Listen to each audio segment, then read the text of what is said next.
बड़ा बढ़िया वर्ष से धूम सुनने सवे भाई हमारे गोलना नाम नाई रही नाई जलना जलने की का गोलना का बजोलना लेकिन औते और बड़ा प्यारा हाल चाल कैलना भैया प्रणाम।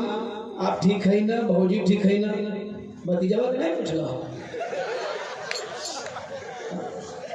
नया जनरेशन नमस्कार तो भाई हाल चाल के तो जब माइक मिलल तब हम बोलो हम ठीक बानी तोहार भौजाई ठीक बाड़ी तोहार भतीजा भी ठीक बा भयो ठीक ठाक है न जैसे काम रही वही के लिए पूछी माने हम काम करते पूछा देखा देखा भाई हम खाली हाल चाल देखा की लकड़ी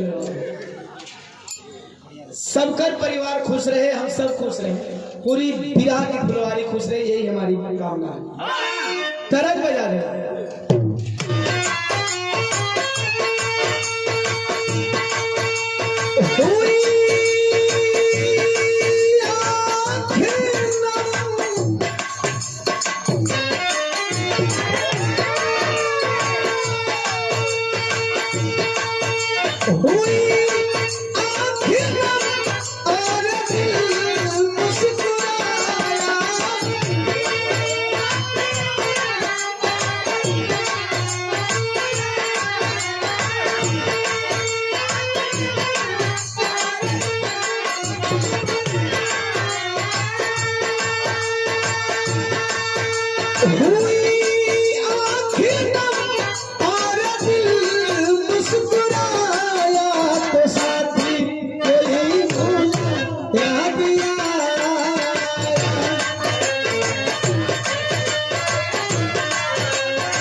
सम्मान की कड़ी में सम्मान किया गया आदरणीय नेताजी धरती पुत्र मुलायम सिंह यादव जी का तैल चित्र देकर के और साथ में समाजवादी पार्टी के राष्ट्रीय अध्यक्ष आदरणीय नेताजी के सुपुत्र और हम युवाओं के कर्णधार हम युवाओं के भविष्य उत्तर प्रदेश की तमाम जनता की वह उम्मीद वह आशा माननीय राष्ट्रीय अध्यक्ष अखिलेश यादव जी का तस्वीर देकर के सम्मान किया गया। माला पुष्प के तमाम दल पुंजों में गुथा हुआ प्यार दुलार और एक साल देकर के सम्मान किया गया। आदरणीय हमारे बड़े भैया उमेश यादव प्रधान जी के द्वारा 1000 रुपया हमें और पूरी टीम को रुपया देकर के सम्मान किया गया। चरणों में प्रणाम। जय भीम जय समाजवादी। एक बार हम चाहेंगे जोरदार तालियों से पुनः सम्मान हो। और 500 रुपया से सम्मान किया गया आदरणीय सुभाष यादव नेताजी फौजी साहब आदरणीय बड़े भैया के सम्मान में और 1000 रुपया से सम्मान किया गया मुनारी से हमारे भाई हैं। पिछले साल आपने कार्यक्रम कराया था भोनू यादव जी आपके द्वारा सब भैया लोगों के प्रणाम आए हुए तमाम आवाम को बहुत बहुत स्वागत और माफी चाहता हूँ संजय भैया आदरणीय संजय प्रधान जी और से है हम कहीं कुछ न भूल रहे 40 किलोमीटर तब कम महीने ले वो भैया पहाड़वा में 150 किलोमीटर दूर से आ जाते हैं साहब जहाँ करीब करीब दिन 50-60 हजार लोग रहा वहाँ अच्छा है बहने बूढ़ा बूढ़ा मत करने तो 3 गो भाई वसन हथियाई है। आदरणीय संजय प्रधान जी और से ऐतिहासिक जीत दर्ज करते हैं बैठी जाए के लेकर भैया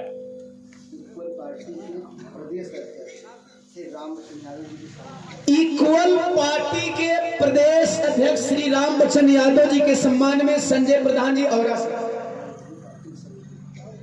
और समाजवादी पार्टी के सहयोगी दल हैं। अच्छा थोड़ा बिहार आगे बढ़े तो फिर बात चर्चा हो। 1000 रुपया चरणों में प्रणाम। तमाम साथी लोगों के कोट कोट सम्मान आशीर्वाद में शांति स्नेह दुलार कामना बा। एक लाइन हो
पिता संतोष यादव,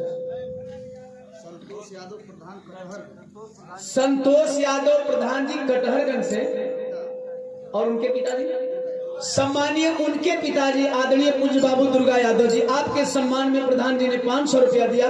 पिताजी के चरणों में प्रणाम, प्रधान जी के चरणों में प्रणाम। बेटवा माई से फरियाद करता, जैसन कि विरह में मैंने एक बदलाव लाने का प्रयास किया, छोटा सा बदलाव, थोड़ा थोड़ा प्रयास करेंगे तो बदलाव हो जाता है।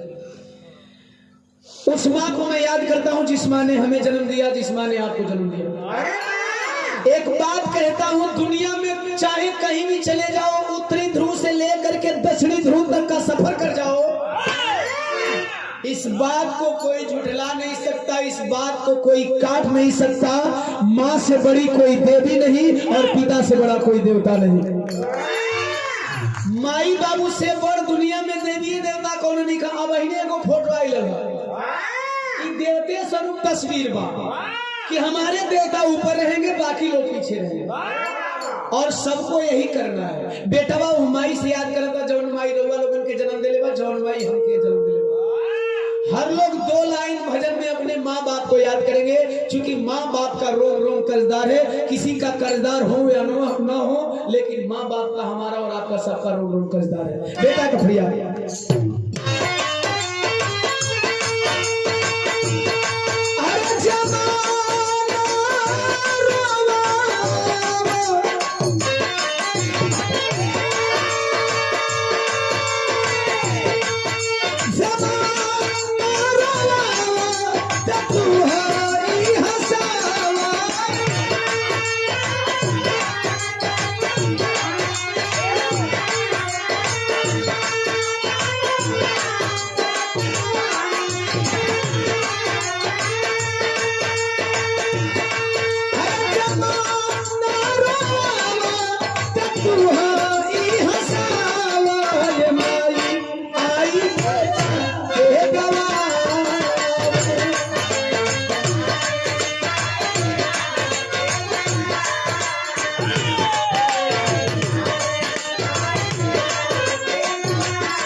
ज्यादा कुछ ना चाहिए, जौना चीज से पहचान बनल बा इहे निमन रहे। ज्यादा भौकाल बनौले के जरूरत।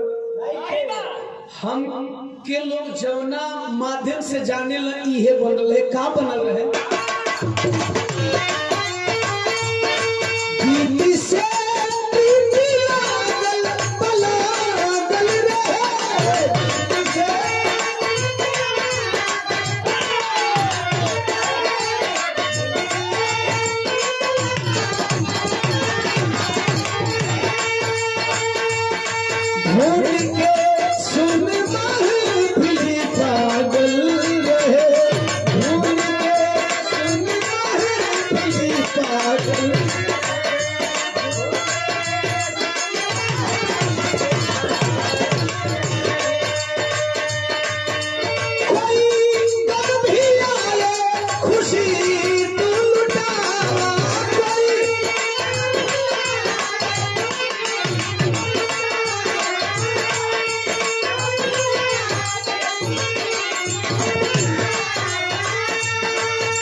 उमा शंकर भैया,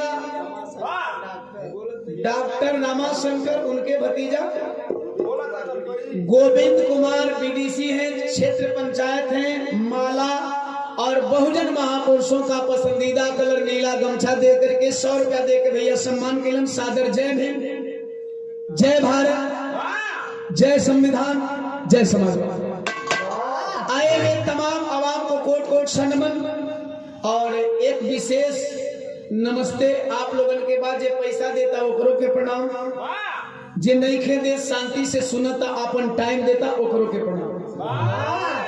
वंदना के आखिरी बंद में बेटा कह रहा है मेरी एक और निजी मजबूरी है। कौन मजबूरी है?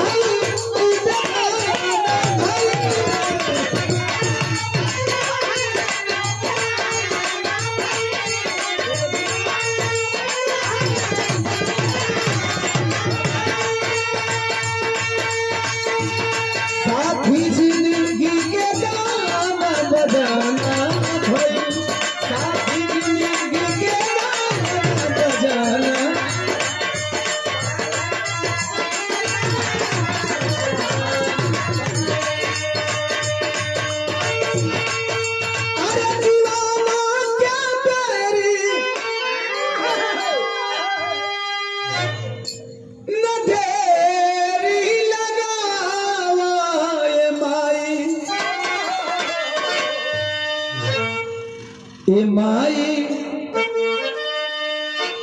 आई बेटा,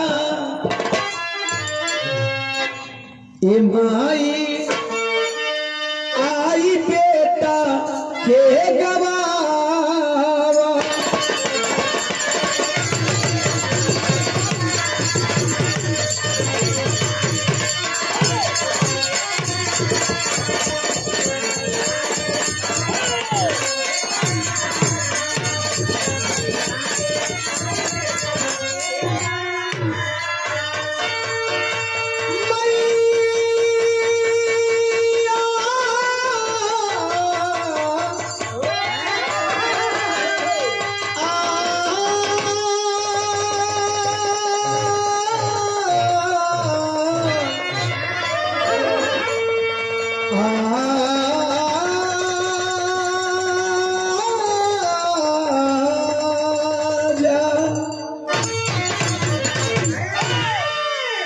भजन भक्ति हो गई।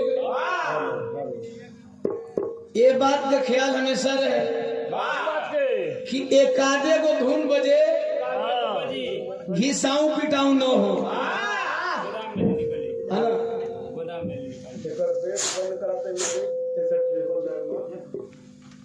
आदरणीय पूज्य बाबू ज्ञान चंद उपाध्याय भगतुआ से माला और 100 रुपया दिए महोदय के प्रणाम।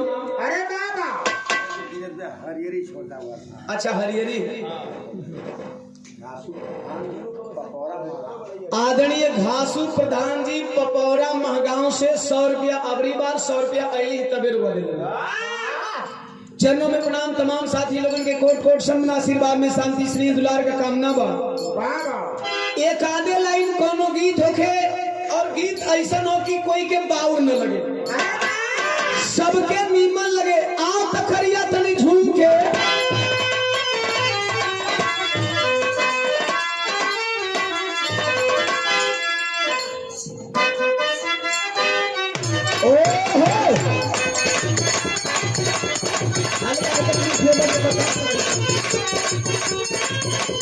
Hello hello hello.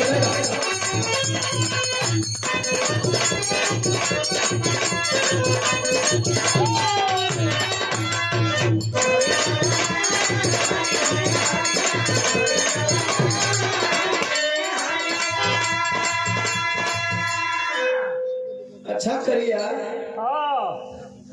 तो के बजावे कनी तो तू गावे लगले। वो गौनहरी गौनहरी करत रे, तोर मेहरारू 4 लइकन का माई बन गई। अब इन गौनहरी लगे खा रे। वो अपने वाली ना तोहरे वाली का बात करत था। ई शेर हुए इंद्रिय सावा शेर हुए, श्याम शेर हुए। अच्छा ये हमरे वाली की बात कर, कौना वाली का भैया? वाली का घर वाली तक लेकर तो बताइए है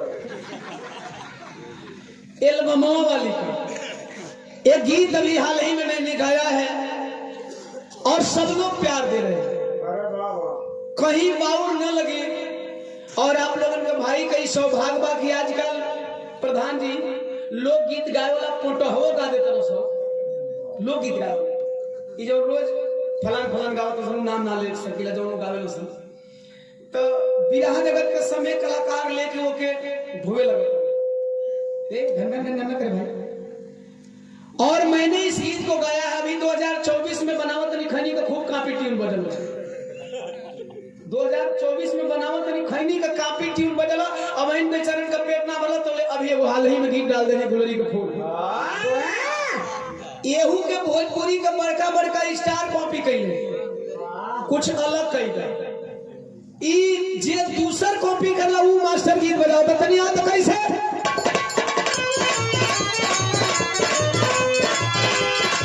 पहले ही वायरल भइल शिल्पी राज हमसे कहत रे ए बोलम जी हो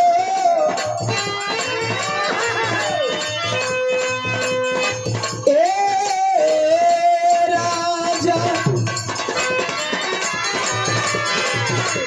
लोगी कहा दिया अरे छोड़ी गबना हरि रे हरिया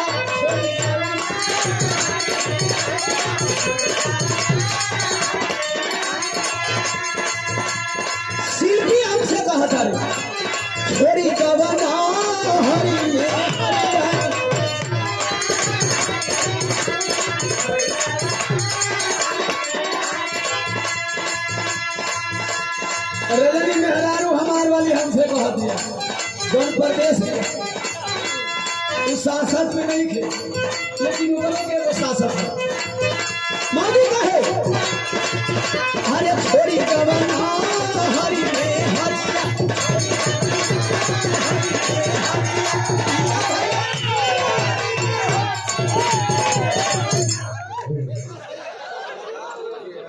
का भाई तू लोग के हो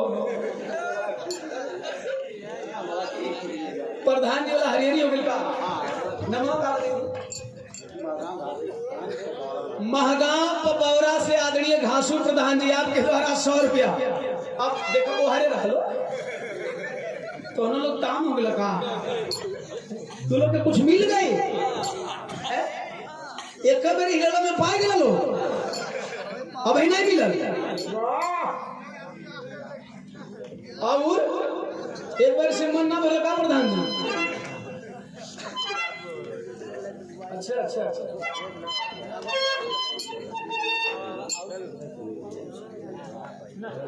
आदरणीय महिपाल प्रधान जी मिश्रपुरा से बड़े भैया उमेश यादव जी के सम्मान में 500 रुपया। जरा प्रधान जी के नाम पे थाली बजा दी सब। अभिषेक कुमार गौतम जी बहुजन समाज पार्टी के कार्यकर्ता आदरणीय प्रधान जी के द्वारा भैया के द्वारा 200 रुपया। सादर जय भीम जय समाजवाद और प्रधान जी के द्वारा छत्तीसगढ़ आश्रम से अड़गड़ानंद स्वामी जी का प्रसाद गमछा और माला 500 रुपया दे करके सम्मान किया गया उमेश प्रधान जी के सम्मान में। भैया को बोल दे तू नहीं समझ पाती हम जनबो इतने भी पढ़िए जने खाली भैया जाना था नाम तो जाना नाम तो बोल देंगे एक पीके ट्रांसपोर्ट के अलावा कोनो नामे नहीं याद हो तो ना ही घर द्वारा ना तो लिख ले पन्ना पे ठीक है। अब प्रधानों जी का मन नहीं के भरल तो लोग का मन भर भी लेक मेरी नहीं के कर एक बारी में मन नहीं के भरल हाथ उठा बोलो बाप रे बाप। एक बार और हिलाई वैसे देखिए बिरहा का मंच है रात भर में एक बार हिलाते हैं सिर्फ दोबारा हिलबो ना करी व्यंग मत का साथ कहा तो रात भर हिलते रह जाए हिलाया मगर गिराया मार। हम रजनी का चिंता करते थे दोनों ओर गवैया हम बीच में आज अकेले ही बड़ा शासक में पड़ल हुआ नहीं दिक्कत ना तू बड़ी हिम्मत वाले हो कि 2 आदमी के तुझे लोग और ऐसे रजनी भगवान देव जाकर देले हो उपेंद्र भाई दोनों के झेल सके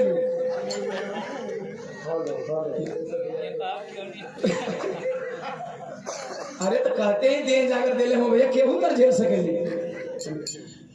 एक तरी श्यामला बढ़ा लो भैया यही तरह नसीब को मारा लगी हो खराब है अरे भैया तनी तो देख ला जेल तू दाम मत बिगाड़ा।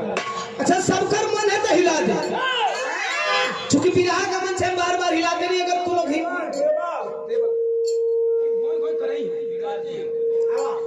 बहुत समझदार हो भैया उनके समझदारी पर बड़े वाले हो एक बार जब मैं मेहनत कर लूं तो मेरे में ज्यादा दिमाग चलिए सबका मन हिला दे नहीं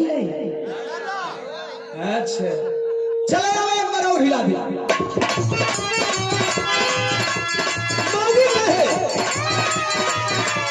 अरे कोवनी सवतिया मरला तमतिया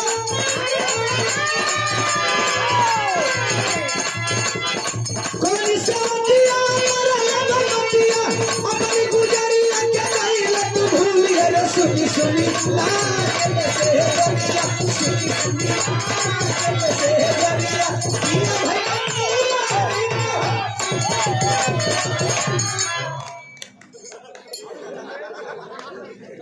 बीरेक तो जाना तरह के हमारे खानदानी हो गए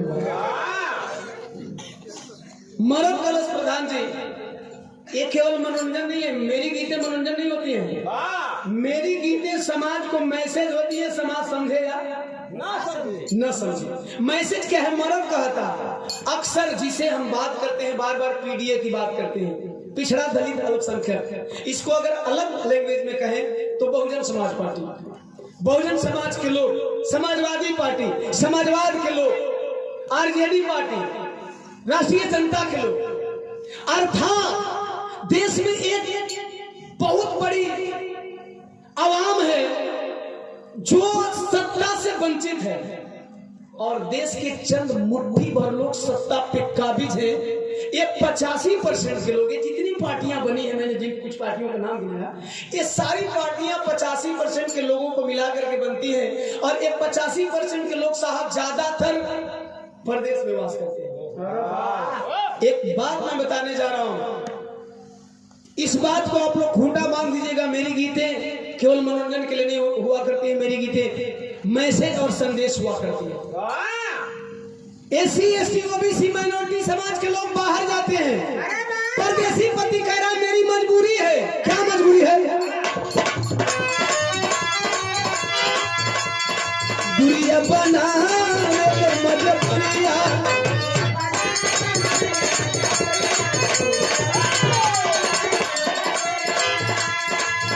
अरे दूरिया बना मजबूरिया, दूरिया बना मजबूरिया, घर छोड़ा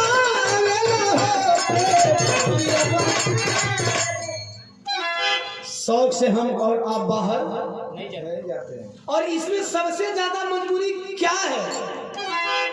करीला उपैया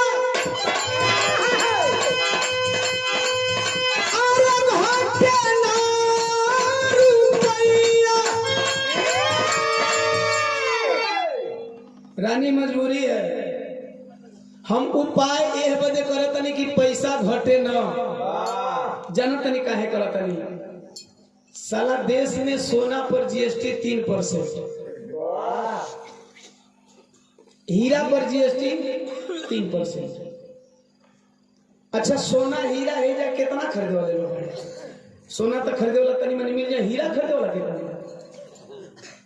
3% और किताब पे जीएसटी 18%।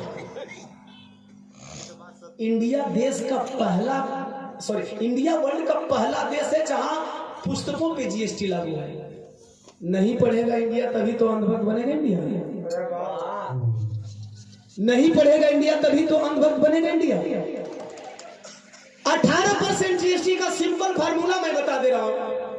अगर आप 100 रुपए की किताब खरीदते हैं तो 18 रुपया एक्स्ट्रा देना पड़ेगा, अर्थात 100 रुपया की किताब 18 रुपया की एक्स्ट्रा में मिलेगी, अर्थात 118 रुपया। खैर ओम प्रकाश दीवाना को बात शायद समझ में न आए, उमेश प्रधान जी को समझ में न आए, 2-4 हमारे गार्जियन हैं उनको समझ में आना है, लेकिन यहाँ जो मजदूर वर्ग के लोग बैठे हैं साहब, एक किताब पे 18 रुपया अगर दाम बढ़ जाता है तो 18 रुपया में अपने बच्चों के लिए वो 2 पेन खरीद लेंगे। इतनी औकात है जीएसटी की, आपको 2 पेन और मिल जाएगी एक्स्ट्रा। अर्थात जो बच्चों को जरूरी है वो मिलना नहीं है, उस पे 18% जीएसटी। यही परिस्थिति बता रहा है कि अगर मैं कमाऊंगा नहीं, मेरा बच्चा पढ़ेगा नहीं, और मेरा बच्चा पढ़ेगा नहीं तो ये समाज आगे बढ़ेगा नहीं। 2 वक्त की रोटी कम खा लेना, साथ ही अपने बच्चों को पढ़ा लेना। वो अब मजबूर कह रहा है, गीत नहीं है मैसेज है, आप समझिए चाहे मत समझिए। कैसे कहा था? अरे करीला उपैया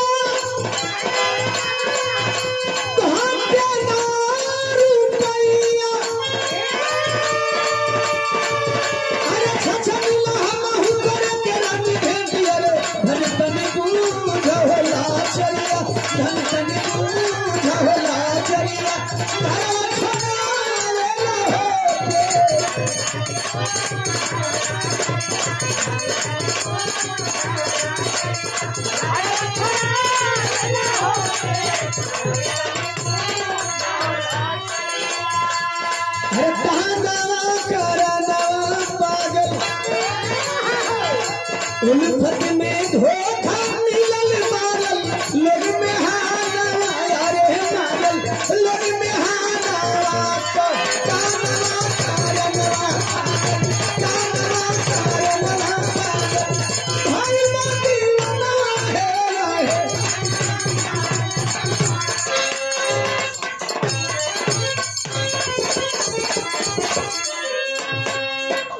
पापा प्रधान माला और 100 रुपया दिए, चरणों में प्रणाम। तमाम साथी के कोट कोट सनम, जय हिंद, जय समाज।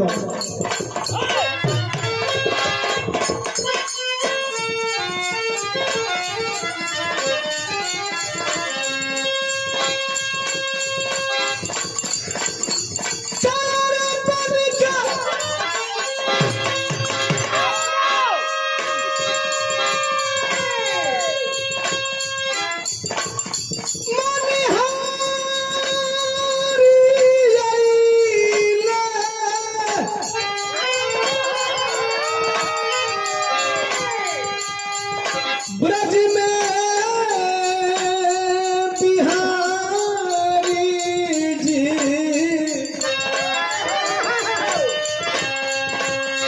चूड़िया हमारी हो ले लो, चूड़िया हमारी ले लो। अरे पिजरा के नाम